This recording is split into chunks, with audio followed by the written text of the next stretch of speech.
எல்லா தாய்மார்களுக்கும் மகிழ்ச்சி எது தெரியுமா? கணவனை கொண்டாடுவதை விட தன் பிள்ளைகளை உலகம் கொண்டாடுவதுதான் அவர்களுக்கு மகிழ்ச்சி. புள்ள அறிவாளின்னா எல்லாருக்கும் ஒரே சந்தோஷமா இருக்கும். புருஷன் அறிவாளின்னா நம்மள படிக்க வச்சோம், யாரோ படிக்க வச்சாங்க, யாரோ வளர்த்தாங்க, நம்ம தலையில தள்ளி விட்டாங்க. அது அறிவா இருந்தா என்ன, அறிவில்லாம இருந்தா என்ன, அது எப்படி இருந்தா நம்மளுக்கு என்ன, அது நமக்கு பொறுப்பு இல்லை. ஆனா நானே உன்னை பெத்து, நானே உன்னை வளர்த்து, நானே உன்னை உருவாக்கி அத அறிவாளின்னு சொன்னா அந்த பெருமை எல்லாம் யாருக்கு வரும்? நமக்கு தான் வரும். அப்ப புள்ள அறிவாளினாலும் அம்மாவுக்கு பெருமை ஜாஸ்தி. ஆனா பார்வதி ஒண்ணுமே தெரியாத மாதிரி சிவபெருமான்கிட்ட போய், ஏங்க உலகத்திலே உங்களுக்கு மேல பெரியாள் யாருமே இல்லைன்னு நான் நினைச்சிட்டு இருக்கேன். எப்படி அந்த அம்மா நினைக்கிறாள்? அம்மா நான் நினைச்சிட்டு இருக்கிறேன், என்னமோ இந்த முருகனே எல்லாம் பெரியவங்க பெரியவங்க சொல்றாங்களே, என்ன காரணம்? சிவபெருமான் ரொம்ப சைலண்டா பார்வதியை பார்த்து சிரிச்சுட்டே கேட்டா, ஏன் உனக்கு தெரியாதா? அது தெரியும் தான், ஆனா சரியா தெரியாது. எப்பயுமே பெண்கள் நிறைய நிலை பெண்களுக்கு சொல்லிட்டே இருக்கணும் இல்ல. அந்த பெண்களினுடைய பருவ நிலைகள் 7 நிலைகள். இதுல பேதை அப்படின்னு ஒரு நிலை உண்டு. பேதைன்னா இந்த அறிவை, மடந்தை, தெளிந்தை இதெல்லாம் சொல்றாங்க இல்ல. பேதை அப்படின்னு ஒரு பருவம் உண்டு. அப்படின்னா என்ன அர்த்தம்? பெண்கள் எல்லாம் பேதைகளா? இல்லதான். ஆனா வெளியில என்ன பண்ணிக்க கூடாது, சொல்லக்கூடாது. அடுத்தவங்கள்ட்ட வேணா சொல்லலாம், புருஷன் என்ன பண்ணக்கூடாது, அறிவாளி மாதிரி காட்டிக்க கூடாது.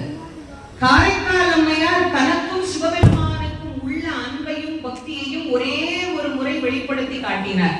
அன்றோடு அவர்கள் இல்லற வாழ்க்கைக்கு முற்றுப்புள்ளி வந்து விட்டார். அவர் அன்னையிலிருந்து வெளியே வந்துட்டார்.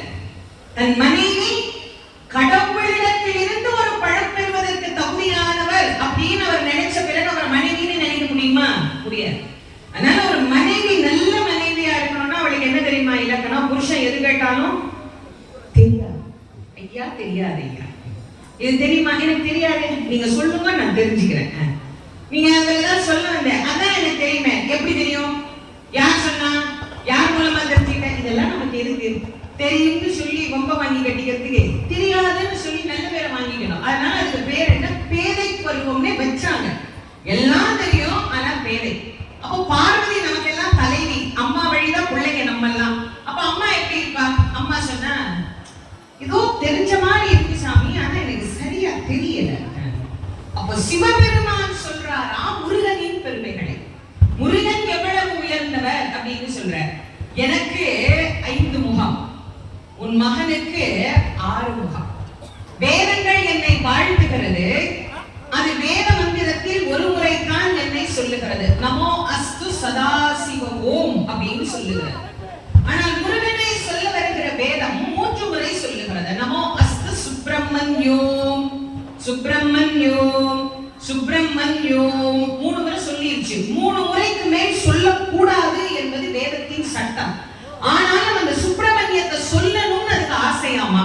3 முறைக்கு மேல சொல்ல முடியாதுங்கிற சட்ட நிபந்தனை இருக்கிறதுனால என்ன பண்றதுன்னு தெரியாம அது என்ன பண்ணிச்சான், 3வது முறையை கொஞ்சம் நீட்டி சொல்லிச்சான். நமோ அஸ்து சுப்பிரமணியோம் அப்படின்னு வேதங்கள் கூட ஓலமிட்டு உன் மகனை வாழ்த்துகிறது.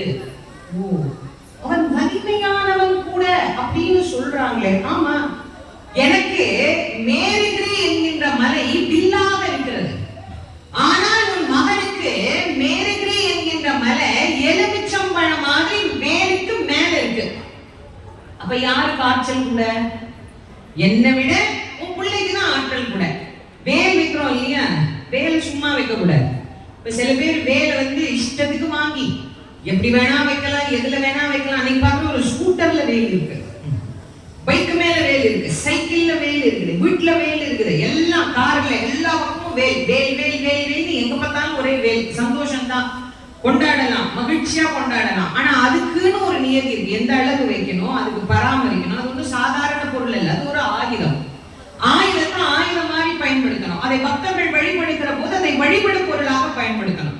அதுக்கு ஒரு நல்ல நாள், பெரிய நாள், ஒரு கிருத்திகை அன்னைக்கு, ஒரு சஷ்டி அன்னைக்கு, ஒரு ஞாயிற்றுக்கிழமை அன்னைக்கு அதுக்கு ஒரு பாலோ தண்ணீரோ விட்டு அதுக்கு அபிஷேகம் பண்ணணும்.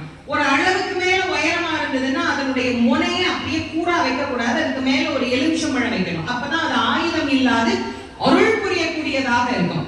ஏன்னா அது நம்ம நினைக்கிறோம் மேல ஏதோ ஷார்ப்பா இருக்கிறதுக்காக நம்ம அதுல ஒரு எலுமிச்சம்பழம் வைக்கிறோம், கிடையாது.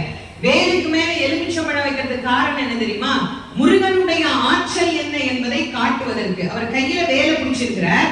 அதுக்கு மேல மேருகிரி மலை அப்படி எலுமிச்சம்பழம் மாதிரி இருக்கான். அந்த மேருகிரி மலையை தூக்கி நம்ம வைக்க முடியாதுல்ல, அதனால எலுமிச்சம்பழத்தை தூக்கி நம்ம வச்சு காட்டுறோம். வேல் எவ்வளவு வலிமையானது. அந்த வேலை ஒருத்த கையில பிடிச்சிருக்கிறான்னா அவன் எவ்வளவு வலிமையா இருப்பான். இந்த துப்பாக்கியை தூக்கி சுடணும்னா அப்ப அவனுக்கு அவ்வளவு தோல் வலிமை இருந்தா தானே சுட முடியும். உலகத்துல இருக்கிற எல்லா சக்தியும் சுவாமி திரட்டினார். என் சக்தி மட்டுமல்ல, உலகத்துல இருக்கிற எல்லா சக்தியும் திரட்டின. உன்னோட சக்தியும் நீ சேர்த்த. சுமக்கிற உன் சக்தி தனி, தனித்துவமா இருக்கிற என் சக்தி தனி. என்னை என்னால் மட்டும்தான் சுமக்க முடியும், உன் சக்தியை உன்னால் மட்டும்தான் சுமக்க முடியும். ஆனால் உன் சக்தி